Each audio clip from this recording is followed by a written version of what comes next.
MLB Pipeline just dropped the Cardinals' top 30 prospect list, and I want to compare it to a recent class of prospects from not that long ago to see what lessons we can glean from it.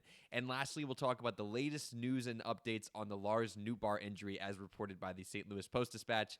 Welcome into the St. Louis Cardinals Daily Podcast. My name is Andrew Teuscher, and MLB Pipeline has finally done it. I feel like I've been waiting for weeks on weeks and months for MLB Pipeline to drop each team's top 30 prospect list, and they've finally done so. They had their top 100 list come out quite a while ago, and they've kept us waiting on eggshells for this next list to drop to see where the prospects finally rank. And I know it's not the end-all, be-all, and prospect rankings are what they are, and Chaim Bloom has come out and said that it doesn't dictate all of their work or anything, but it lets the Cardinals fans know where things are at and what they should expect out of guys, and the MLB Pipeline rankings kind of are like the official rankings that usually get talked about around baseball. So the top prospect rankings are out, and I want to interestingly connect this to another crop of prospects we recently had. The top prospects for the Cardinals, the top 10 I'll go through, and then some guys who stand out who we've recently acquired who now have ranking slots for the Cardinals. The top 10, of course, starts with J.J. Weatherholt. Number 2, no surprise, is Liam Doyle. Roniel Rodriguez, we already knew, is 3. Josh Baez, 4. And Jurangelo Cijntje, 5. Leo Bernal, 6. We actually already knew all of those guys according to MLB Pipeline because they were all top 100 prospects. So whatever rank they were in the top 100 is what they are for the Cardinals. So those were no big surprise. But number 7 for the Cardinals is now Quinn Matthews, the left-handed pitcher. Jimmy Crooks, the second catcher on this list for the Cardinals in a logjam of catchers on the team, is number 8. Brandon Clark, who will be shut down for injury for a little while, is number 9. Tekoa Roby, who is coming off of injury, is number 10. And other guys worth noting, Joaquin Fajardo, a guy we got in one of the Red Sox deals, he slides in at 13th, a guy who's in really low parts of the minor leagues and has a ways to go to ascend. At 13, already being there is pretty solid. Tink Hence, once heralded prospect, we'll get more into him, now sits at 15. Ty Pete, who we acquired in the Brendan Donovan trade, the outfielder along with Cijntje, is now at 18 for the Cardinals. And lastly, worth noting, Nathan Church, a guy who might make the big league squad for the Cardinals, sits at 23, and he could be making the opening day roster. So this crop of players is eerily similar to another crop of Cardinals prospects in 2023. And what's worth noting is the Cardinals with this crop of players, as pointed out by STL Cardinals Sleeper on X, pointed out that this is the first time since 2023 that the Cardinals have had a top 10 farm system as ranked by ESPN. So 2023 happens to also be the last time that happened, and the class looks pretty similar to the one we have now. I want to look at these guys and see what we can learn. The top 10 in 2023 were Jordan Walker, a really good hitting prospect who was a top 10 prospect in all of baseball, jumps all the way up to number 1 for the Cardinals. Number 2 was Mason Wynn. 3, still Tink Hence on a prospect ranking list. Gordon Graceffa was 4. Alec Burleson was number 5 in 2023. Matthew Liberatore was number 6. Cooper Jerpy, who still hasn't made his big league debut primarily because of injury, was number 7. Michael McGreevy, number 8. Ivan Herrera was number 9. And Jonathan Mejia, still in low A ball, not have much hope for him at this point, rounds out the top 10. What I think we can already take away from that list, despite the Jordan Walker thing, is the hitters actually ended up panning out a little bit. The hitters came around to hit, truthfully. The hitters, I'll say their names again. Jordan Walker, put him aside. Mason Wynn, Alec Burleson, Ivan Herrera. Right now for the Cardinals, if you were to say we have any good players on the team, it's Mason Wynn, Alec Burleson, and Ivan Herrera. 3 guys who were not the top hitting prospect of the team, but have panned out in some way. Mason Wynn, less so with the bat, certainly with the glove. He's kind of what we would have expected him to be at this point, a middling outcome. Phenomenal glove, okay bat. Alec Burleson probably turned out about as well as we could have hoped, considering he was the 5th ranked prospect in what was a borderline top 10 farm system. Pretty phenomenal what we've already gotten out of him, a silver slugger and all. We'll have to find him a home at first base. We haven't gotten that chance yet, but we'll see. Ivan Herrera, the best hitter on the Cardinals whenever he is healthy. The catcher thing isn't worked out. But the Cardinals developed hitting.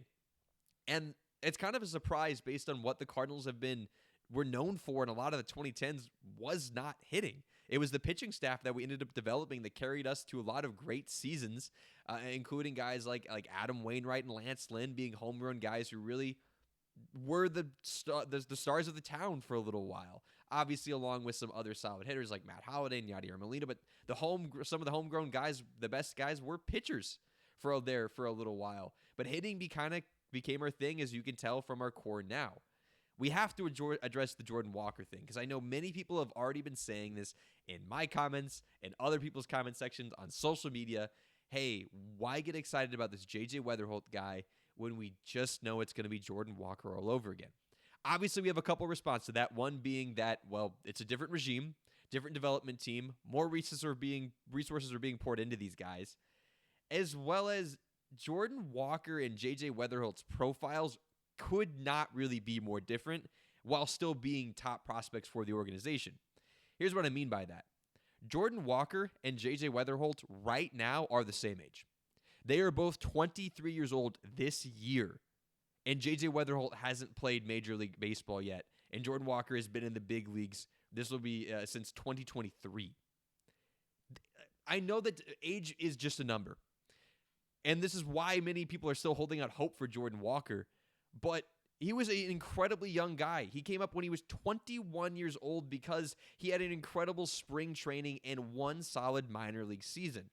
He's a talented guy who never developed his approach. J.J. Weatherholt's entire thing is that he is a ready-to-go, plug-and-play hitter who certainly doesn't have the highs of Jordan Walker, where Jordan Walker could go. He has Aaron Judge bat speed, does Jordan Walker. He's literally Aaron Judge if Aaron Judge never developed. He has insane traits that, well, J.J. Weatherholt just doesn't have. Power that J.J. wishes he could tap into, but Jordan never developed.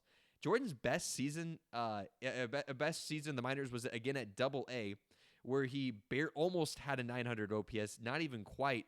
And then we rushed him up because he had a solid spring training. And I had to rethink my brain of, oh, yeah, I remember thinking, man, this guy's really a success. So we put him on the team. He had a 791 OPS in spring training. And spring training isn't everything. He did look just fine, but we rushed him up for truly no reason. And people were saying that at the time. That's not even like a retroactive thing. Many people were saying, don't rush him up. This is too soon. Well, J.J. Weatherholt, again, is the same age Jordan Walker is today. Had a 978 OPS in AAA last year and has a 1.163 OPS in spring. He's clearly just a hitter who's far more developed, and as what Chaim Bloom has already deemed mastered the minors. That's a new thing Chaim Bloom said he's focusing on, is making sure guys have mastered the minor leagues before moving up. Jordan Walker being case in point as to why that's a big deal. I just think the J.J. Weatherholt thing's going to be different.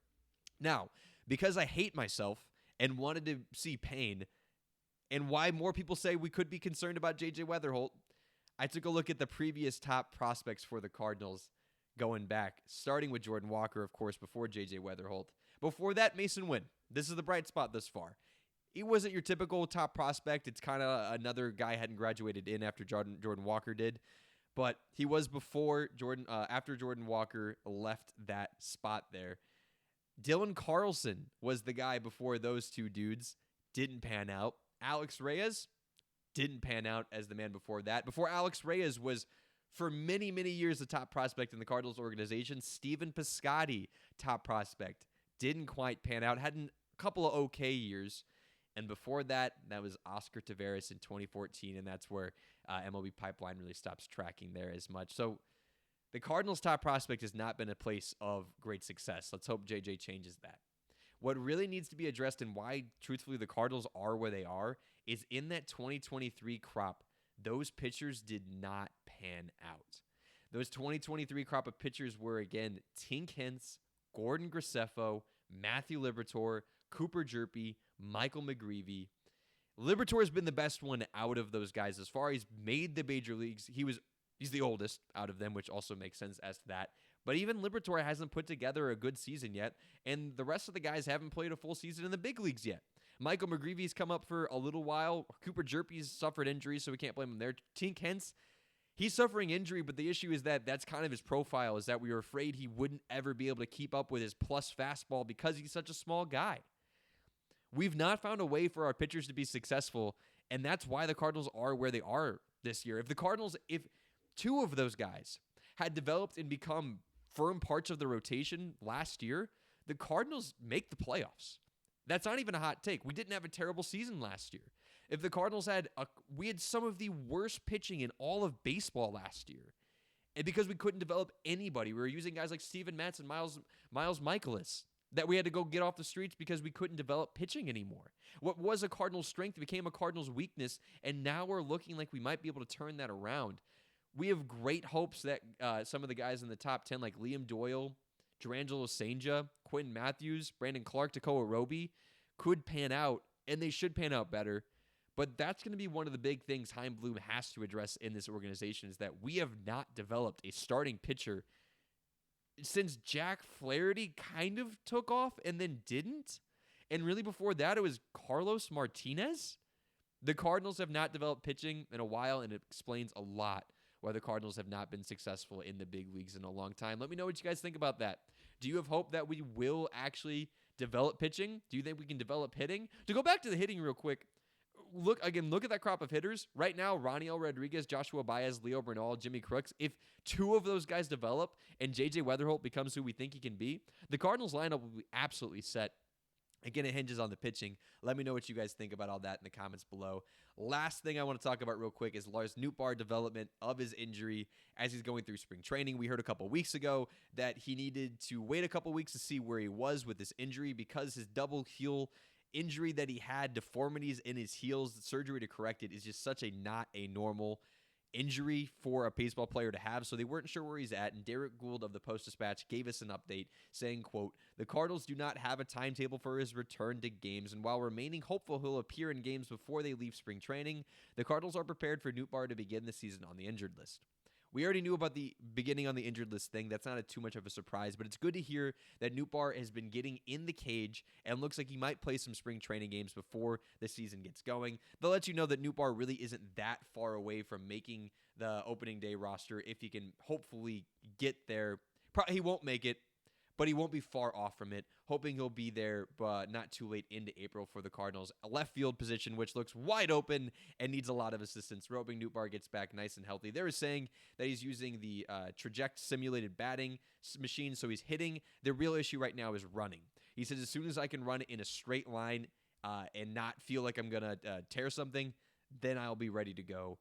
We're hoping Nootbaar gets back real quick. Let me know what you guys think about Nootbaar, when you think he'll be back, what hopes you have for the Cardinals and their prospects in the comment section below. Don't forget to subscribe. You guys have been awesome. We're already up above 1,000 subscribers because you guys are creating a great community here. Thank you for tuning into the St. Louis Cardinals Daily Podcast. Again, my name is Andrew Teuscher, and don't forget to tell a loved one, let's go Birds.